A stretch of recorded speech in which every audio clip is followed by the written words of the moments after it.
Selamat pagi semuanya, anak-anak saya sesayangin. Hari ini kita kembali dalam pelajaran etika, ya.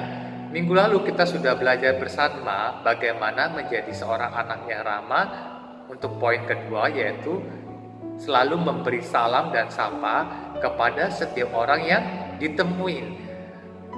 Dalam pelajaran tersebut ada disampaikan pula bahwa saat memberi salam kita harus sambil tersenyum.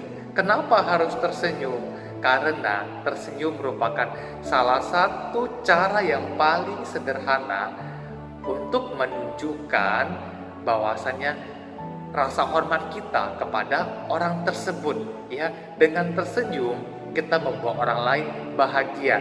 Dengan tersenyum kita bisa membuat orang lain merasa nyaman dengan diri kita sendiri. Jadi senyuman ini, bahkan ada sebuah istilah yang mengatakan senyuman adalah bahasa kasih yang paling indah di dunia ini. Kenapa dikatakan demikian?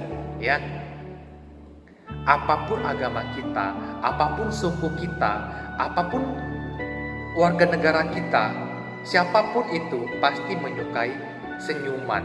Coba, kalian lebih pilih mana?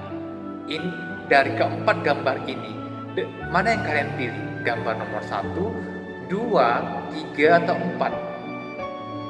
Ya, sudah pasti kita akan memilih gambar nomor 4. Kenapa? Gambar nomor 4 ini wajahnya sangat ceria, penuh dengan kebahagiaan.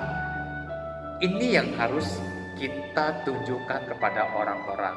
Saat kita bertemu kepada orang lain, tampilkan wajah yang penuh dengan keceriaan, penuh dengan kehangatan, sehingga orang lain bisa merasa bahagia. Apa sih manfaat senyuman ini? Yang pertama, senyuman membuat wajah kita jauh lebih indah. Coba bayangkan kalau kita sudah punya wajah yang cantik, wajah yang ganteng, terus kita tambah dengan senyuman, itu luar biasa bagus sekali. Orang-orang akan suka melihat wajah kita. Sebaliknya, kalau kita hanya taunya cemberut, taunya marah-marah, taunya pasang wajah sedih, ya, itu wajah kita seperti tembok, rata. Gak ada yang suka melihat wajah seperti itu. Oleh karena itu, anak-anak saya sayangi semua, kita kalau mau terlihat lebih ganteng, terlihat lebih cantik, kita harus senantiasa tersenyum.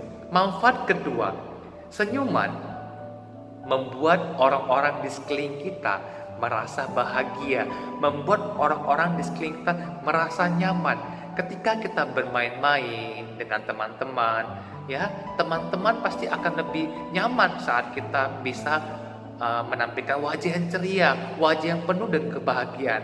Tapi sebaliknya, jika kita cemberut, ya, suka marah-marah, teman-teman tuh akan menjauh, ya. Jadi senyuman ini sangat penting dalam pergaulan, dalam kehidupan pergaulan, persahabatan. Senyuman ini sangat penting, ya.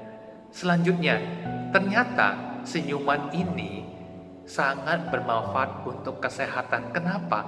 Ternyata menurut ilmu kedokteran, ilmu kesehatan, saat kita tersenyum, saat kita tertawa, otak kita mengeluarkan anti racun yang membuat tubuh kita tuh jadi kuat, antibodi kita itu jadi lebih kuat. Jadi kita nggak mudah terserang penyakit, ya. Oleh karena itu, anak-anak jika kita sayang sama papa mama, sayang sama papi mami, sayang sama guru-guru, kita harus bisa buat mereka bahagia, buat mereka tersenyum, senantiasa tersenyum. Kita sering mendengarkan istilah yang mengatakan jangan suka marah-marah, kalau marah-marah nanti cepat tua. Iya benar. Kenapa ada istilah seperti ini? Ya iya, dari ilmu kesehatan dan ilmu kedokteran mengatakan bahwasanya orang yang bahagia, orang yang suka tersenyum, suka tertawa, itu hidupnya akan lebih sehat, umurnya lebih panjang, ya. Jadi teman-teman, anak-anak sekalian, ya, yang saya kasihi, yang saya sayangin, kalau kalian sayang sama papa mama, jangan suka buat papa mama marah, jangan suka buat papi mami marah. Karena kalau papi mami, papa mama sering marah-marah, itu akan membuat antibodi papa mama jadi buruk, jadi menurun ya. Eh, Papa mama marah kepada kita itu demi kebaikan kita ya. Jadi kita jangan harus berjanji sama diri sendiri harus berperilaku baik ya, selalu membahagiakan papa mama. Oke, jadi pesan kepada anak-anak sekalian ya, marilah kita belajar menjadi anak yang ramah ya, menjadi anak yang berbudi pekerti, yang disayangi oleh orang tua, disayangi guru-guru, dan disayangi oleh teman-teman. Demikianlah pertemuan kita pada hari ini. Sampai jumpa di pertemuan berikutnya. Sedoakan semoga anak-anak menjadi anak-anak yang pintar, menjadi anak-anak yang berguna bagi bangsa dan negara. Sampai jumpa semuanya. Bye.